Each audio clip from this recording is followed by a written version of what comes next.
Hello, my darling, and welcome to today's story time. Thank you for your patience this week as we started the Dante challenge, and I had a lot of work, so next week we will return to a more normal recording schedule. And now, on with our story time. Canto 12. The place where to descend the precipice we came was rough as Alp, and on its verge such object lay as every eye would shun, as is that ruin which Adice's stream on this side Trento struck, shuddering the wave, or loosed by earthquake, or for lack of prop. For from the mountain summit, whence it moved to the low level, so the headlong rock is shivered, that some passage it might give to him who from above would pass.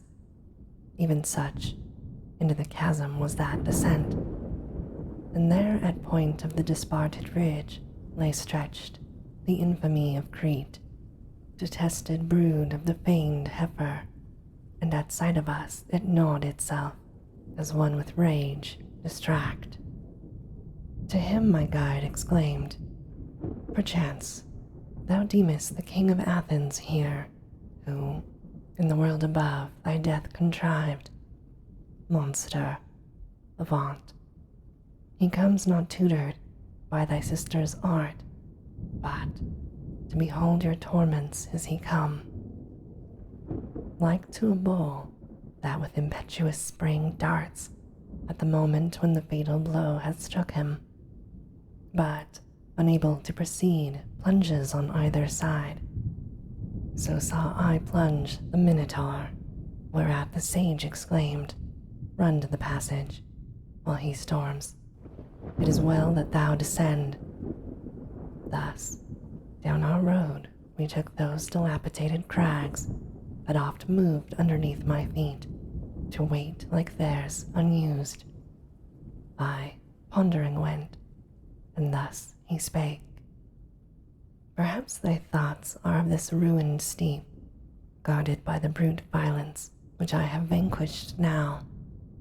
Know then, that when I erst hither descended to the nether hell, this rock was not yet fallen, but past doubt, if well I mark, not long ere he arrived, who carried off from Dis the mighty spoil of the highest circle. Then through all its bounds such trembling sees the deep concave and foul. I thought the universe was thrilled with love, whereby there are who deem the world hath oft been into chaos turned, and in that point, here and elsewhere, that old rock toppled down. But fix thine eyes beneath, the river of blood approaches, in the which all those are steeped who have by violence injured.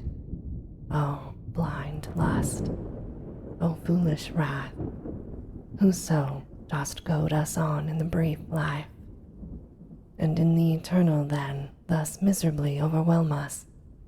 I beheld an ample fosse that in a bow was bent, as circling all the plain, for so my guide had told. Between it and the rampart's base on trail ran centaurs, with keen arrows armed, as to the chase they on earth were wont. At seeing us descend, they each one stood, and issuing from the troop, 3 sped with bows and missile weapons chosen first, of whom one cried from far, 'Say to what pain ye come condemned, who down this steep have journeyed. Speak from whence ye stand, or else the bow I draw.' To whom my guide, 'Our answer shall be made to Chiron there, when nearer him we come. Ill was thy mind, thus ever quick and rash.' Then me he touched and spake, 'Nessus is this, who for the fair Deianira died, and wrought himself revenge for his own fate. he in the mist, that on his breast looks down, is the great Chiron who Achilles nursed, that other Pholus, prone to wrath. Around the fosse these go by thousands, aiming shafts at whatsoever spirit dares emerge from out the blood, more than his guilt allows. We to those beasts, that rapid strode along, drew near, when Chiron took an arrow forth, and with the notch pushed back his shaggy beard to the cheekbone, then his great mouth to view exposing, to his fellows thus exclaimed, "Are ye aware? And he who comes behind moves what he touches. The feet of the dead are not so wont." My trusty guide, who now stood near his breast, where the two natures join, thus made reply, "He is indeed alive, and solitary so must needs by me be shown the gloomy veil, thereto induced by strict necessity, not by delight. She left her joyful harpings in the sky, who this new office to my care consigned. He is no robber, no dark spirit I, but by that virtue which empowers my step to treat so wild a path, grant us, I pray, one of thy band, whom we may trust secure, who to the ford may lead us, and convey across him mounted on his back, for he is not a spirit that may walk the air."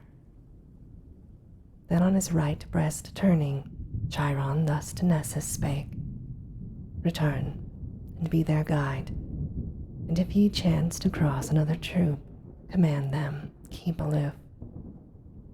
Onward we moved, the faithful escort by her side, along the border of the crimson seething flood, whence from those steeped within loud shrieks arose. Some there I marked, as high as to their brow immersed, of whom the mighty centaur thus, "These are the souls of tyrants, who are given to blood and rapine. Here they wail aloud their merciless wrongs. Here Alexander dwells, and Dionysus fell, who many a year of woe wrought for fair Sicily. That brow, whereon the hair so jetty clustering hangs, is Asolino, thou with flaxen locks, Obizo of Este in the world, destroyed by his foul stepson." To the bard revered, I turned me round, and thus he spake, "Let him be to thee now first leader, me but next to him in rank." Then, farther on a space the centaur paused, near some, who at the throat were extant from the wave, and showing us a spirit, by itself apart retired, exclaimed, "He in God's bosom smote the heart, which is yet honored on the bank of the Thames." A race I next espied, who held the head, and even all the bust above the stream. Amidst these I many a face remembered well. Thus shallow more and more the blood became, so that at last it but embrued the feet. And there our passage lay athwart the fosse. As ever on this side, the boiling wave thou seest diminishing, the centaur said, so on the other, be thou well assured, it lower still and lower sinks its bed, till in that part it reuniting join, where it is the lot of tyranny to mourn. There, heaven's stern justice lay chastising hand on Attila, who was the scourge of earth, on Sextus and on Pyrrhus, and extracts tears ever by the seething flood unlocked from the Ranieri of Corneto thus, Paso the other named, who filled the ways with violence and war. This said, he turned, and quitting us, alone repassed the ford. And this, my darling, ends our story time for today. As always, I hope that you have very sweet and creepy dreams.